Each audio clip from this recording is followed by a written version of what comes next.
A couple of years ago, we set up a section on our site called Learn Grants. And it's basically kind of a 101 introduction to the various phases of the federal grant life cycle. There are explanations, examples of grant policies and how they're formed. There's information on there about when we were set up back in 2002, I think it was, 2003.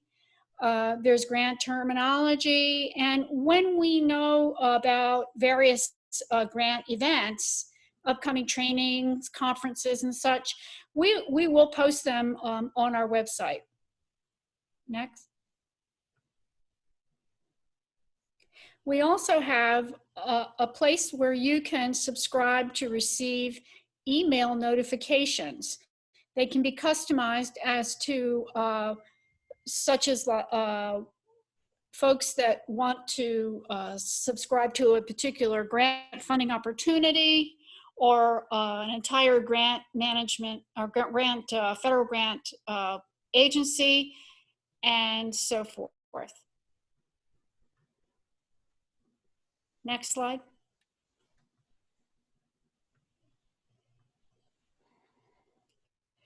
So I'm going to cover the registration process. The registration process is basically done in 3 different phases, 3 different ways.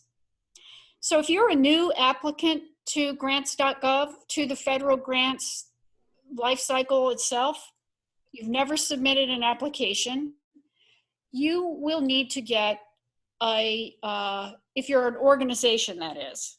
Now, some applicants may be submitting applications on behalf of themselves. We call them individual applicants. But for the registration purposes for this presentation, I'm going to discuss the organization registration, because as individuals, you do not have to go through this process. So anyway, to get started, if you're a new organization and you don't already have one, you'll need to go to the Dun & Bradstreet website, where you can get what we call a DUNS number. That DUNS number is going to need to be registered in the System for Award Management, otherwise known as SAM.gov. You will also need a Grants.gov account. You'll only need one, and you can do this at any time. Next slide. So if you're new and you haven't gotten a DUNS, again, you're going to go to the Dun & Bradstreet website. Before you go there, make sure you have your tax ID number, and there's a list of other information IRS or the Dun & Bradstreet may ask you with respect to your IRS information. You will be issued a DUNS usually within a day, at the latest in 2 days, but it's usually within a day.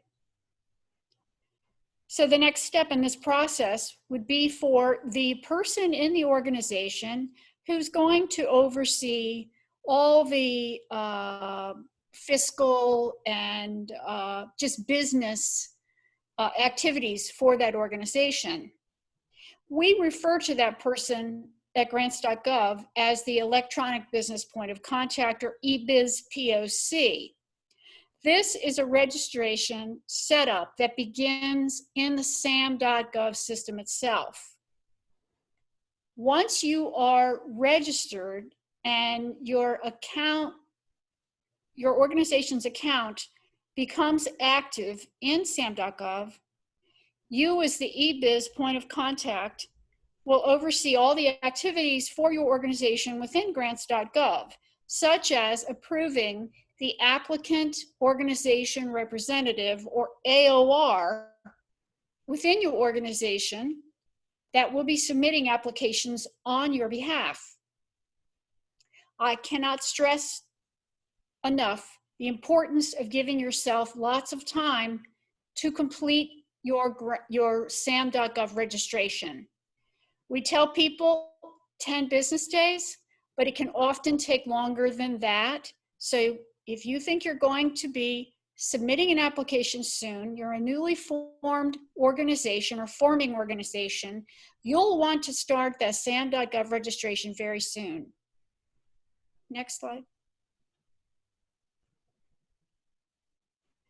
So once your organization's SAM.gov account is activated, your data, your organization data from SAM, including the e-business point of contact information, is all electronically transferred from SAM to Grants.gov. Every day, Grants.gov receives data from SAM.gov. People within your organization that are registered in Grants.gov can now be affiliated with the organization and assigned their roles. One note to the e-business point of contact is that your SAM registration must be renewed annually. Next slide. So getting a Grants.gov account is pretty easy. You can do it all in 10 minutes. It doesn't take much time at all. And you can do this at any time. You don't have to have a DUNS. You don't have to have a SAM.gov account. You can register at any time. So the registration process is where you would pretty much just fill in your name and your address and your phone number and set up your username and your password. Next slide. There are 3 main roles in Grants.gov. We've talked about 2 of them. The first one being the e-business point of contact. Again, that person is responsible for assigning all the roles to the users within their organization. Just to give you kind of a visual, an e-business point of contact, there's only one for each agency. The eBiz POC is assigned in SAM.gov.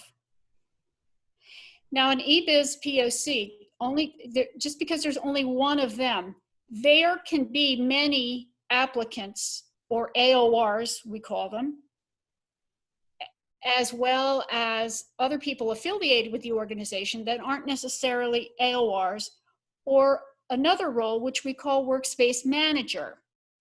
And the workspace manager, we'll get into a little bit as we move on, is the person that creates workspaces in Grants.gov. Now you can have, your eBiz can assign you all the roles if they choose to. It just depends on how you want your organization to operate. Next slide.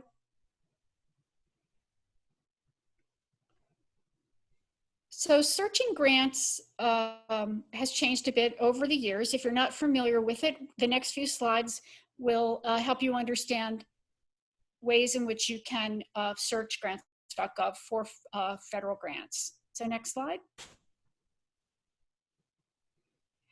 So when you click on the search key, the search tab, you'll see a page that's similar to this. You can begin your search by typing in a keyword or a set of keywords or a phrase. Or if you know the funding opportunity number that the agency has assigned, you can type that in. And lastly, there is also what we call a CFDA number. And if you know that or the title of the CFDA, which is just another federal identifier that agencies use to post within their opportunities, you can enter that number in search. And many times people don't know those 2 identifiers, so they often rely on keywords. But there's other things that you can use as well. Next slide. So can you just go back one? That's okay. Okay, here we go. So I just wanted to cover the statuses real quickly. So the box below the search criteria, the top basic search criteria, you'll see opportunity status. There are 4 statuses that an opportunity can be in. The opportunity can be in a forecasted status, a posted status, a closed status, or an archive status. And by the way, you can select all of these if you choose to when you're running your search, but the default is always forecasted and posted. So a forecast is really just a plan or a potential future grant funding opportunity that agencies are planning to post in the future, but you can't apply for them yet.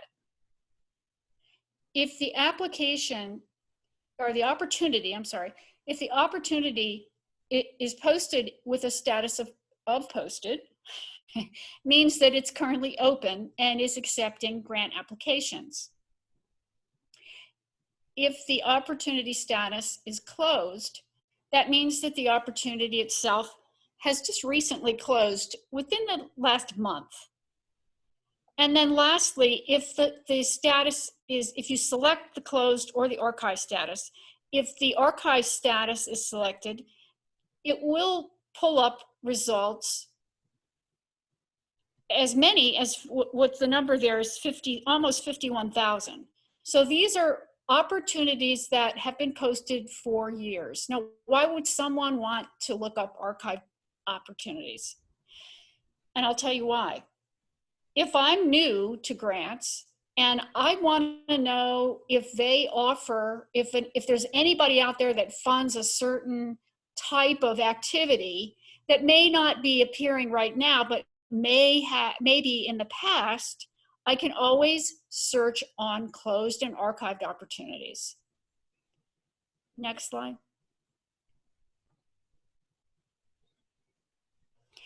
You can also narrow your search by selecting a funding instrument type,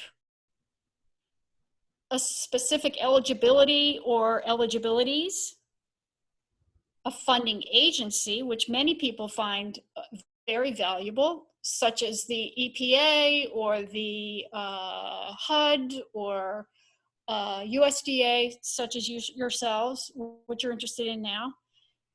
You can narrow your searches by just the agencies themselves.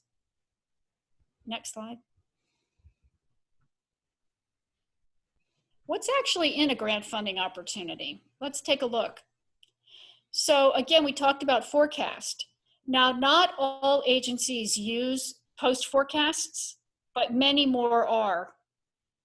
So if you come to a funding opportunity and it says forecast, you can expect to see an estimate of the open or post date and due dates, the estimated program funding amount. This is the amount that the agency is planning to award in the form of federal grants, the estimated number of awards they plan to make, and the estimated award date. And lastly, the estimated project start date. Next slide. So what you see in front of you is you see an opportunity in its entirety. You see the synopsis, the version history, the related documents, and the package. All of these pieces are part of what makes up a grant funding, federal grant funding opportunity.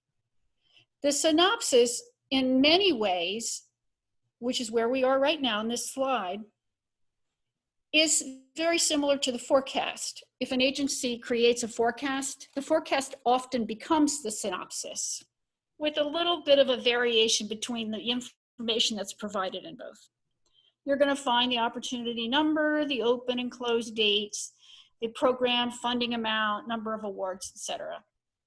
And if you are to scroll down further within the synopsis, you'll find a description, you will find of the program, you'll find eligibility, you'll find links for further information and contact information as well.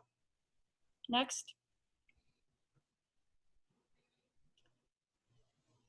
So sometimes agencies will post funding opportunities that are similar to other opportunities or related in some way. So if there is a number to the right of the funding opportunity number you're looking at, and it's basically just a related opportunity, if you click on that, it may provide another opportunity that may be in addition to what you're applying for, or something that you'd prefer to apply for instead of the one that you're actually looking at.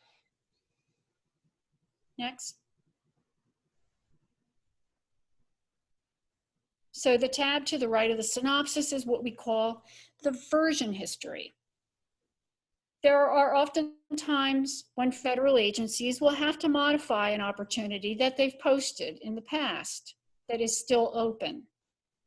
So in this demonstration here, it looks as if they posted the opportunity on February 25th, and then they modified it on the 27th.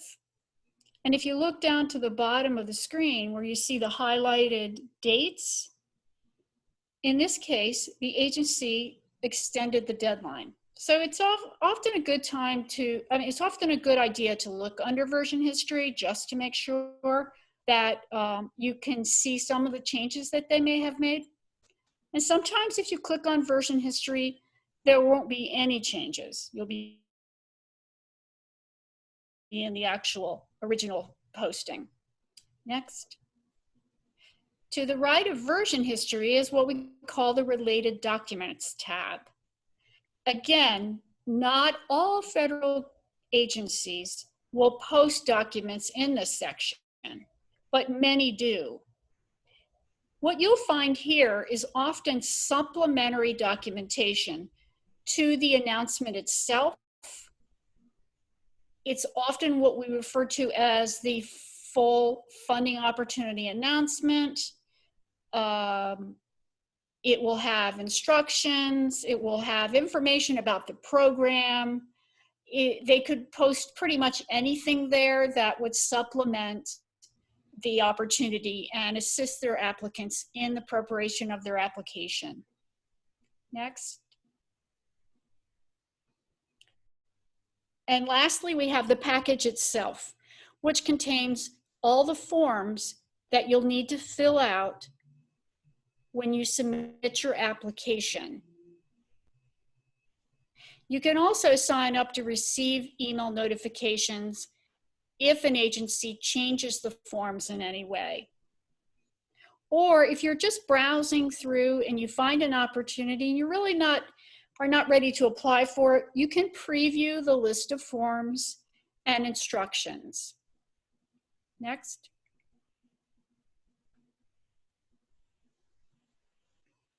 So I mentioned Workspace earlier. Workspace is something that we set up a couple of years ago. And what I'll cover is basically what a workspace is, how you add people or collaborators into your workspace, and how you basically complete the forms and submit. Next. So basically Workspace it's a shared online environment on our system where if you have the workspace manager role, you can create a workspace itself. This is an area where you and your colleagues will prepare your application for submission. Often, depending on the size of the organization, obviously, you will have people that you'll want to create the budget piece or the program narrative piece or what have you. And they may be different people within the organization. The workspace manager is the one that is responsible. Go ahead and forward the slide, next slide. The workspace manager is the one who will set up the workspace and add participants into the workspace. Next slide.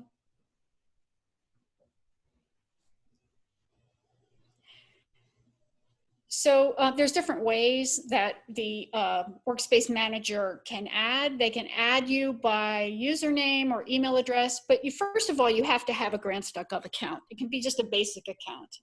But they're going to add you using either your username or your email address.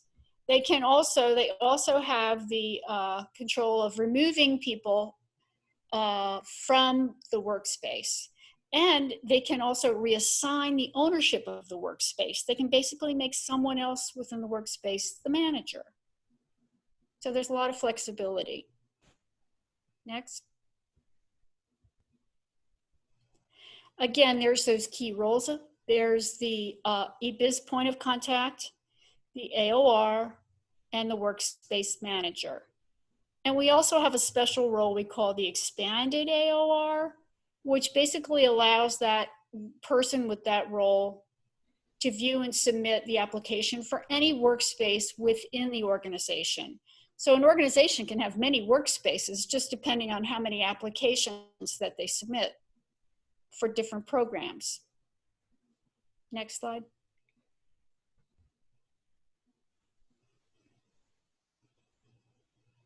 So again, the account types are the e-business POC and the applicant, which is the AOR. And the levels, access levels, are the workspace owner and what we call the workspace participant. Now that can just be someone that has a Grants.gov account and you want to add them to your workspace because they may be providing some kind of part of the application itself, but they're not really going to do anything other than that. They're not going to create a workspace. They're not going to be the one to submit. They're just the participant. Next slide. There's two ways you can fill out forms on Grants.gov. You can choose to fill out what we call our web forms, which you do just with your browser. So you just go in and start filling out your form. Or if you prefer to just fill out the old PDF forms, you can do that as well by selecting the PDF of a particular form, downloading it, filling it out, and uploading it into your workspace. You can also reuse forms from other workspaces, which people that have used Workspace over the years really do like very much. Next. So as you're filling out your web forms, the pages are gonna look sort of like this. And anywhere you see a red asterisk is what it means is that it's a required field. Next. Within the web forms, we have drop-down menus for various sections. And we also have a place where you can select a date, drop-down dates, and so forth. Next. There are places in many of our forms that require that you add an attachment. Next. Another feature that applicants like very much as well is that Grants.gov auto-saves your workspace, your forms, wherever you are, every 5 minutes. So if you get up and walk down the hall or wherever, get the mail, whatever you're doing, you come back 6 minutes later and that data is saved. Next. If you prefer to use a PDF form, which is what we used in the past, you can also download them to complete, but you want to make sure that you are using a compatible version of Adobe Reader. And we use Adobe Reader. We suggest, or we encourage everyone to use the Adobe Reader PDF software because a lot of our forms, well, the PDFs obviously, are written in Adobe and they're the most compatible forms. You can get a version of Adobe Reader for free. You can download it from Grants.gov if you choose. If you use other readers, they often are not compatible with the forms in Grants.gov, so you can run into issues. So we always stress to people that it's a good idea to make sure you use Adobe Reader. So next slide. So if you go into what we call SF424, which is one of the mandatory forms that all federal grant applicants must fill out, you'll see they look a little bit different than the web forms. They look just like the actual forms themselves. The form fields that are required are highlighted in yellow. Next. You can, again, reuse past forms. There is upfront cross-form and upfront validations. within the forms, and the data within the forms are retained for 5 years. Next.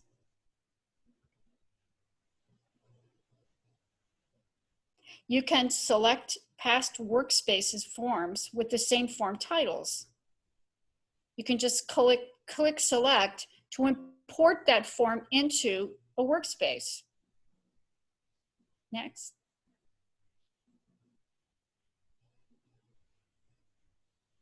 So once your application has been completed and you're ready to submit, the workspace owner notifies whatever users have the AOR role, or whatever user you want to, that you're working with to submit that application. Only AORs can submit. Individuals or people within the organization that have either the workspace owner or a user with an AOR role can choose to reopen a workspace. So say, for instance, you've submitted an application and you forgot something.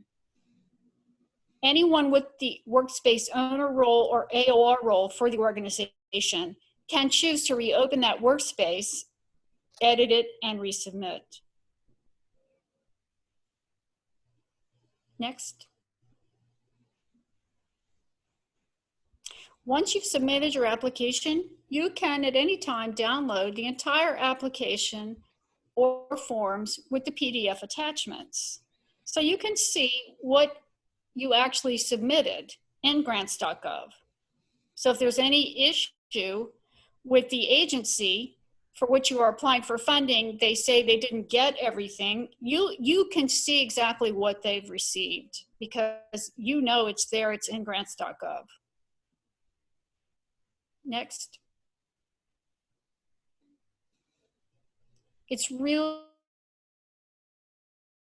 important that you track the status of your application submission to make sure that it ends up being retrieved by the agency for which you are applying for funding. So after you hit the submit button, you as the AOR, you're going to see an on-screen confirmation receipt, we call it. There's 2 items in that receipt that are very important. The first is the Grants.gov tracking number, and the second is the official date and timestamp of your submission, which you may need to provide to the agency if for some reason there is a glitch and your application is late, or you got it in on time, but they're saying that you missed the deadline, whatever. For whatever reason, it's important information to have. Now, the AOR will receive this information in the form of an email confirmation. Next. The AOR who submitted the application can expect to receive, again, whatever you saw on that screen confirmation is going to be the first email you receive. And what that really means is that Grants.gov has received your application submission. The second email will be your application has been validated by Grants.gov and has passed, or it has rejected, and here's why. Fix the errors and resubmit. The third email that you can expect to receive as the AOR who submitted the application is the agency has received your application, they have retrieved it. And you can often receive a fourth email, and that is in the case that your application has been received, it was validated, it was retrieved by the by the agency, and the agency has assigned a tracking number to it. Some agencies assign tracking numbers, some don't. Next. Another way that you can track the status of your submission is to go into the workspace itself and click on the Details tab. That will allow you to see what the status is. Next. If you're logged in You can also click on the applicant tab and click on the Track My Application tab underneath applicants. And all you would need is your Grants.gov tracking number. And there you could see the status information. Where is my application? Did the agency retrieve it? Next.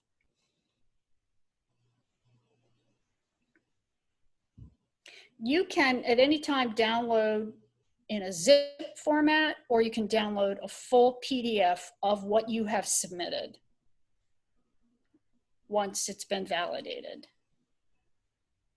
Next. We have a couple of tips for applicants when you're crafting grant proposals and submitting applications. Again, you want to register and submit your application early. I can't stress enough how important it is to make sure that you are registered and that your registration is current, it's active with SAM. And you also don't want to wait until the last minute to submit your application. It's very hard to submit early, but we strongly encourage our applicants to do so, because if you wait until the last day, the last minute, the last second, so many things can go wrong that won't allow for you to submit your application in a timely manner so that it can reach the agency and they can include it in their review for that competition. You obviously want to read thoroughly and follow all of the instructions that are provided specifically by the agency. In this case, it's USDA. You want to fill out the SF-424 forms first, because that way you don't have to continue to fill out some of the same information in the following forms. Those following forms are pre-populated with that same basic information. You want to include sufficient program and budget details in your application. You want to also limit the application attachment file size and file name. When you create a file name for your attachment, make sure that you don't use more than 50 characters. And please avoid using special characters. If you're a grant writer and you're submitting applications for many organizations, on behalf of many organizations, you may have access to many DUNS numbers. So if you're a grant writer and you're submitting an application for a particular organization, make sure that you use their DUNS number, the correct DUNS number, when creating the workspace and getting your application prepared to submit. And lastly, please use a compatible version of Adobe PDF software. Last slide. We have somewhat of a social media presence. We also, like I said earlier, we have an applicant support center help desk that's available 24 hours a day, 7 days a week, except for federal holidays. You can reach them by calling the toll-free number or by writing an email to support@grants.gov. We have lots of video, they're YouTube tutorials on our website that have been created in 2 to 3 minute segments, and they cover anything that an applicant would need assistance with. We also have a blog that you can subscribe to, so make sure you create an account in Grants.gov. We have an email. We often email newsletters and alerts through our email address, community@grants.gov. And we have a mobile app that we launched a couple of years ago that applicants have been very, very happy with. So don't forget that that's something you could take a look at any time while you're just, you have your phone or your iPad or whatever. And so I'm pretty much finished covering what applicants would do to use, how they would use Grants.gov itself and the whole process for submitting a federal grant.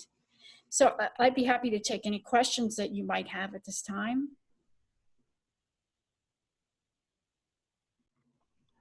All right, Judy, thank you very much for that. Sure. That was great. I'm going to stop sharing. And we're going to get into the Q&A portion of today's call. Again, I want to remind everybody to please, if you have questions about today's presentation, to please enter them into the Q&A section in Zoom, which is down at the bottom of your Zoom screen. There's two little talking bubbles down there with the letters Q&A underneath them. Do not enter questions into the chat box. We won't be looking through there for any questions from folks. So I'm going to go ahead and get us kicked off with these questions. And I'm hoping I have at least one of the specialists who's going to help me do this. Velma, Yes, are you I'm out here. there?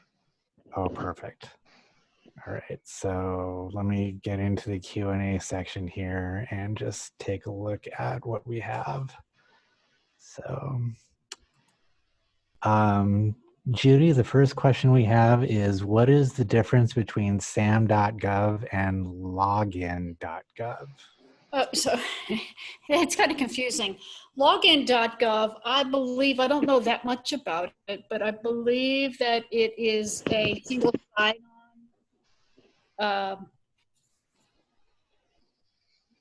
I don't know what you would call it, a single sign-on function. SAM.gov is the system for award management that is run by the GSA. It's used for basically validating organizations are who they say they are. They support all the contracts for the federal government, where all the contractors go to post their opportunities and so forth. And they have validations for people that receive financial support through the federal government. So it's a whole different system itself. Login.gov, I believe, is just a functionality for single sign-on, but I mean, I could be wrong. That's interesting. I've never actually heard of login.gov. Okay. Velma, could you take the next one? The next question is, I'm not seeing where the managed workspace is specifically under applicants. Is it managed subscription? No, managed subscriptions is different than managed workspace. So if you are registered, you have an account, and you're affiliated with an organization, and you have the role of managed workspace, that's where you would see the functionality allowed to you that would assist you in creating a workspace. So you have to be registered you have to be registered with a DUNS in order to create a workspace. And we're loosening up that requirement, hopefully in the future. We've had to put a lot of things on hold given the current situation, but we have tickets that that are in line to address that problem, to create an easier way for folks to just create workspaces without being associated with the DUNS. Unless you're applying for an opportunity as an individual, then you do not need a DUNS number. And I believe that USDA does have some opportunities that allow for individuals to apply as well as organizations. I mean, you correct me if I'm wrong, but again, if you're an individual, you can apply, you can create a workspace, but you just need a Grants.gov account. Okay. The next question, I think, is a general question that a lot of people were probably asking while we were doing the presentation, whether or not they can receive this presentation via email. The presentation is in the webinar itself, and as I mentioned at the beginning, the webinar is being recorded. So it will be in the recording once we are able to make the edits to the recording, and we'll be emailing that link out to everybody on the call today. So the answer to that question is yes.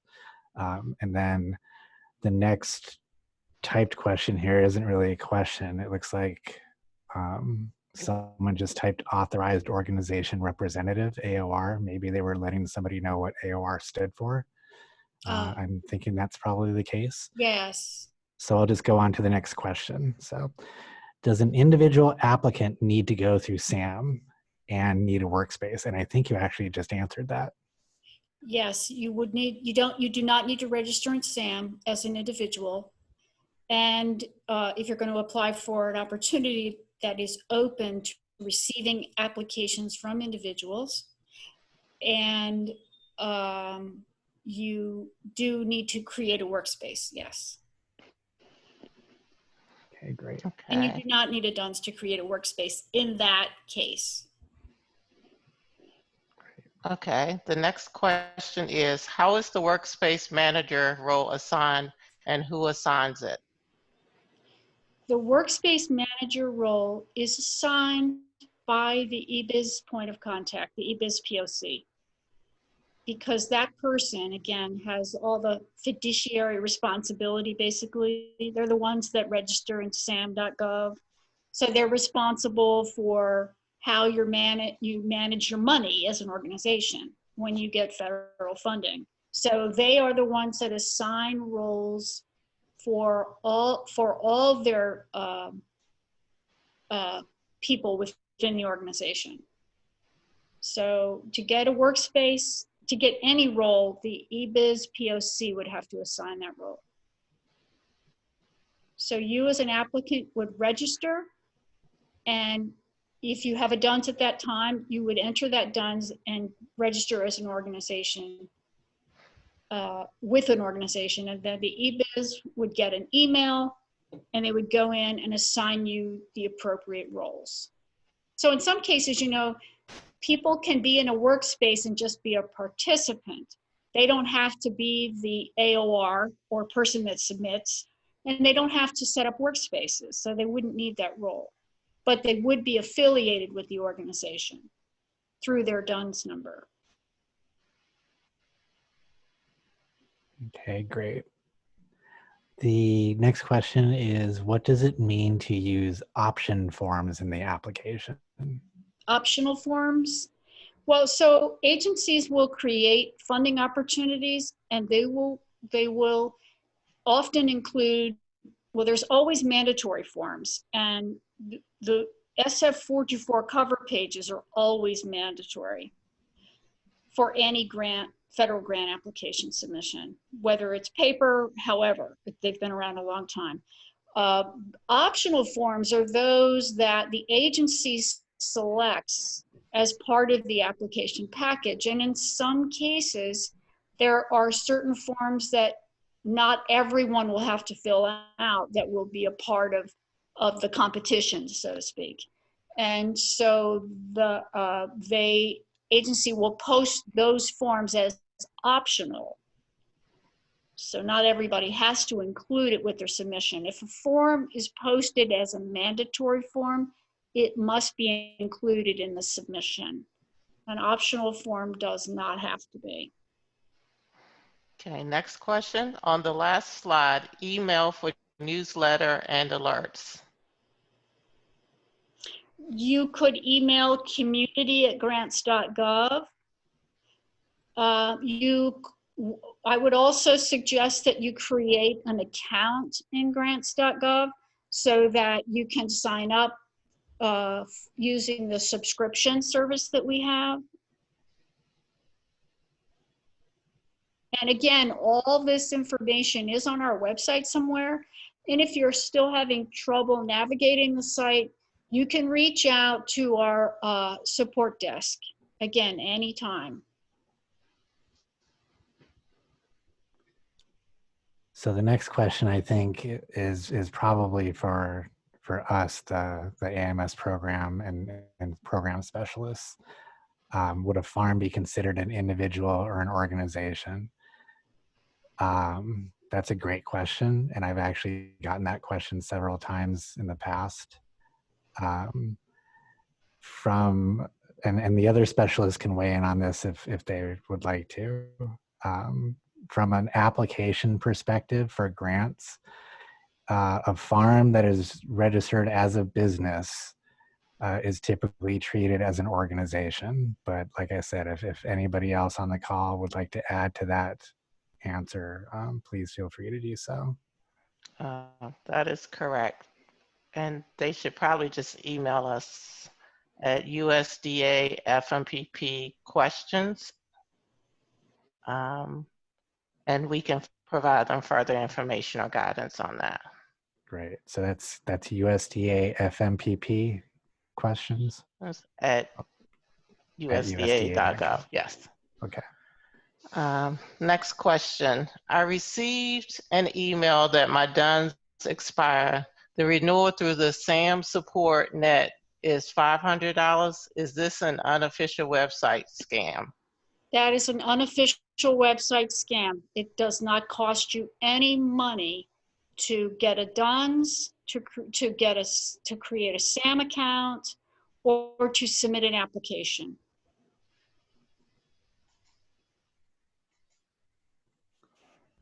Okay, next, if you don't understand what is required for the grant, is there help to understand the grant you're wanting to apply for?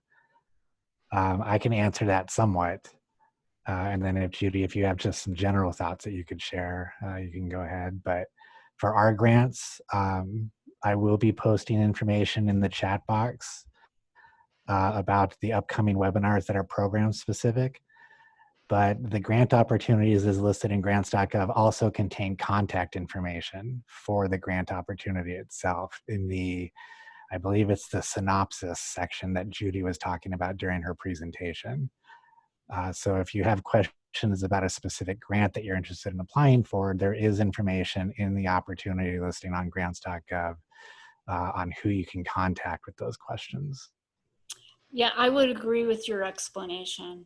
That's correct. We can provide help with using the site, with registration on the site, with creating workspaces, with using Grants.gov itself. But for programmatic information, if you call the help desk, they will refer you to the contact within the opportunity itself or the agency itself. So the next question is, do individuals have to register for a DUNS number and go through SAM? No, they do not. Only organizations.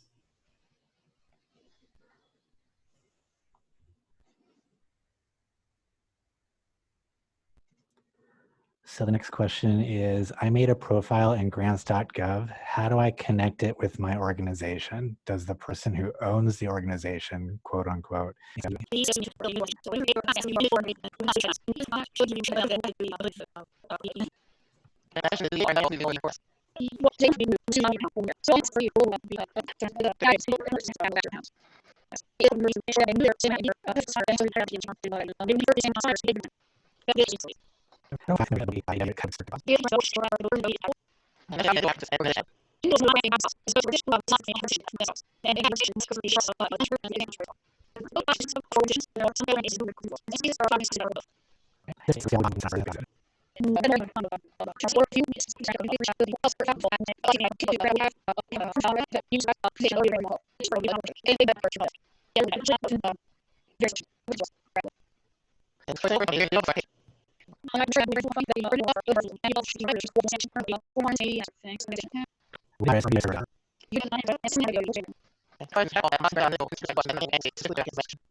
The only role e-business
Everybody who was on the call, and I learned quite a bit about that.